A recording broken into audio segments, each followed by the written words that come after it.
হে এভৰিৱান, ভাত পানী খালেনে বাৰু আপোনালোকে? আৰু আমি এতিয়া ভাত পানী খাই অকণমান ৰাস্তাত খোজকাঢ়িব ওলাইছোঁ।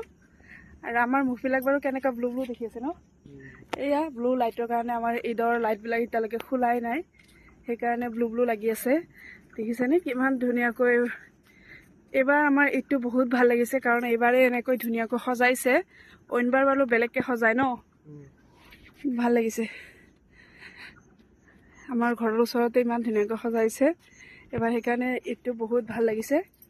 আৰু এইবিলাক খুলিব এতিয়া লাহেকৈ ন? ভাত পানী খাই অকণমান ৰাতি খোজকাঢ়িব ওলালে বৰ ভাল লাগে। আৰু আজি ফাইনেলি নিজৰ ঘৰত খুম আৰু আজি ন, বহুত দিন পিছত। বহুত ঘূৰা ফুৰা কৰিলোঁ ন, ঈদ কৰি। এতিয়া ঘূৰা ফুৰা শেষ, এতিয়া স্কুল আৰম্ভ হ'ব ছোৱালীৰ, তাতে ব্যস্ত হ'ম আৰু এতিয়া ন। এই আৰু আপোনালোকে ভাত পানী খাই লওক আৰু।